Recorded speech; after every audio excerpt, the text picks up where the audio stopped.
At ngayon nga guys, ay mag-grind ulit tayo. So ito yung trabaho natin ngayon habang di pa tayo nakaalis. So andito ako ngayon sa metal work fabrication. Okay guys, metal workshop dito sa brother ko. So ngayon, i-grind natin tong window grills. Ito po ay window grills guys. Yung nakano sa mga bintana, naka pang support.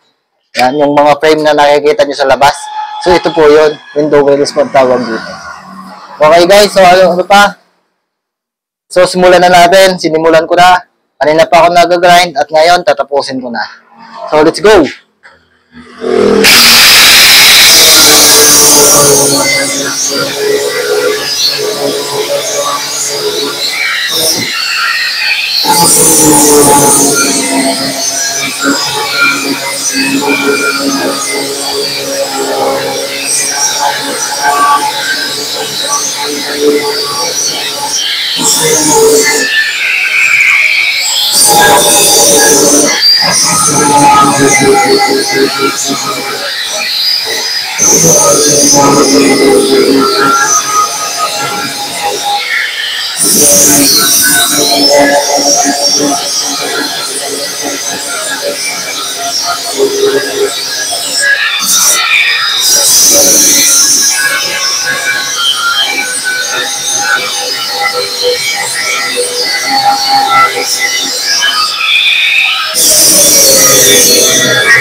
So medyo nakakangalay talaga siya guys at mainit sa kamay itong grinder.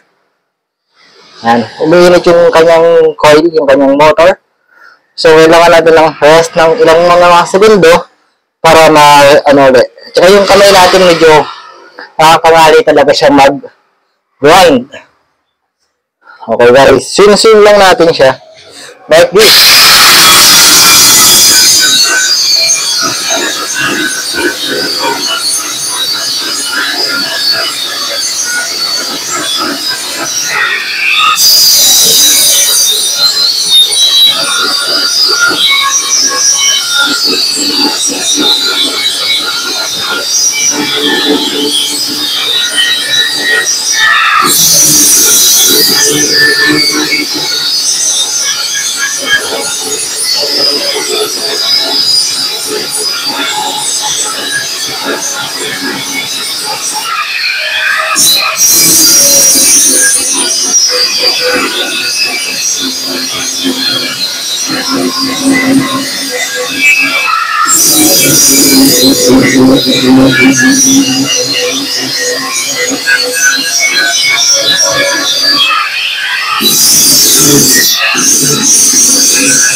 Oh,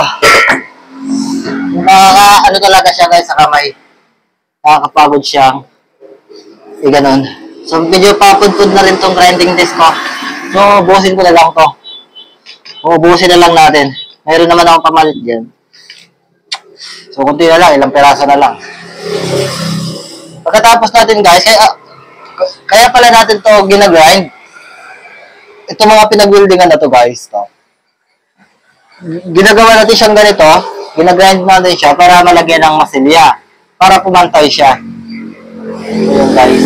Para kahit pa paano, yung pinag-weldingan ay hindi pa rin halata. Okay guys.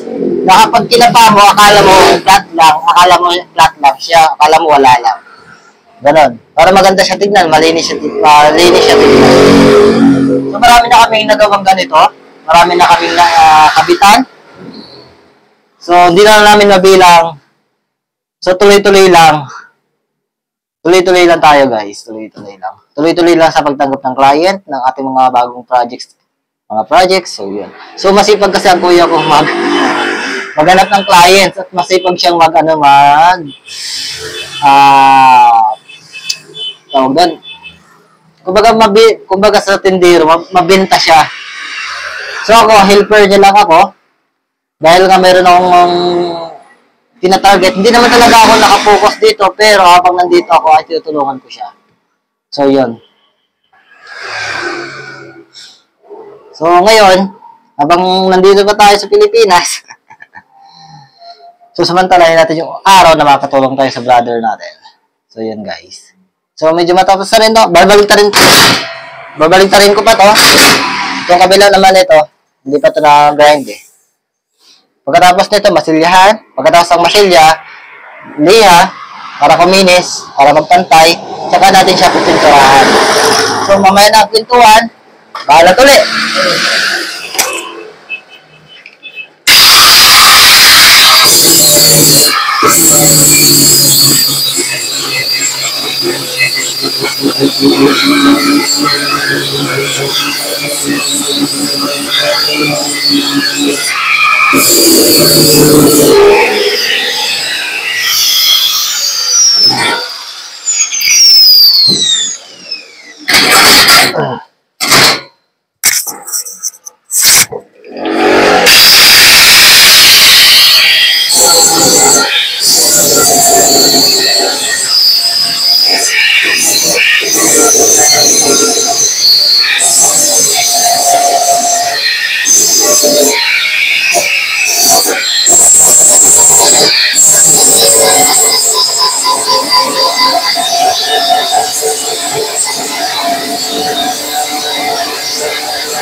Wow! Ito pa pala.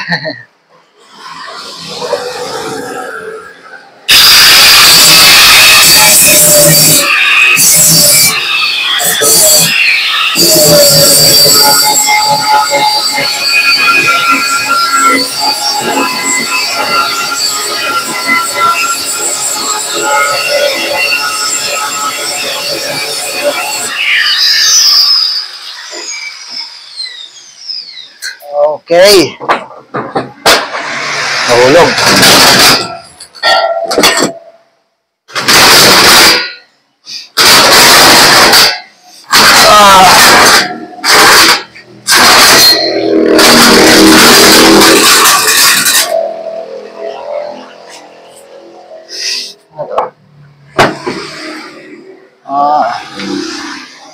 Ayun pala eh. Sak nga natin.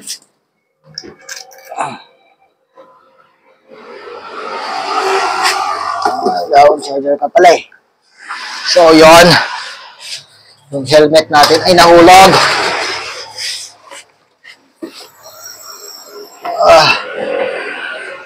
So, banat na banat. Let's go.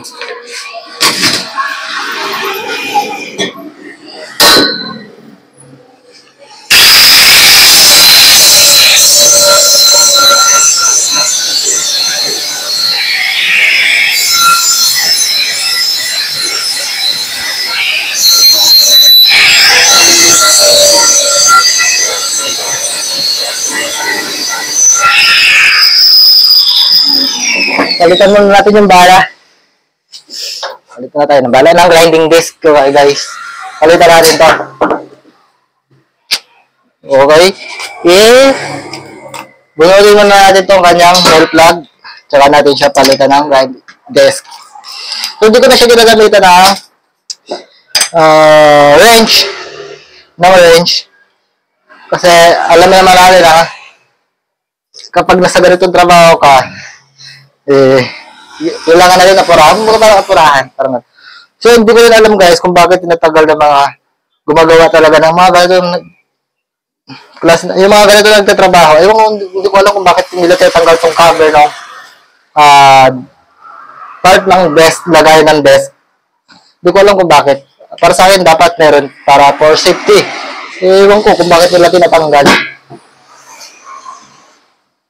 Kasi sabi nila, kapag meron daw ikakat na medyo mas alanganin yung position, so para sa gabal daw, para sa kanila.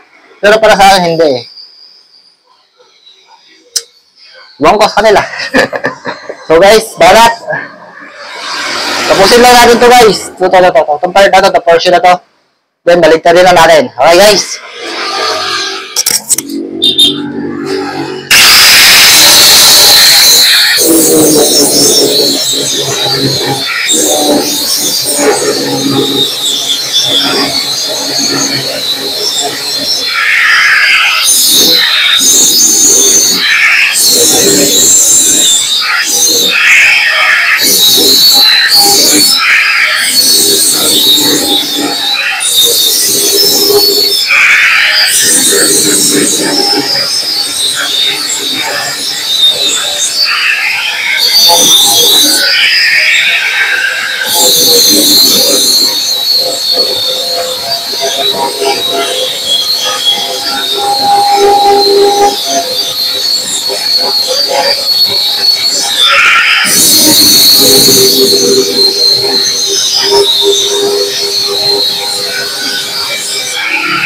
Medyo nakakangalay talaga siya guys, medyo nakakangalay.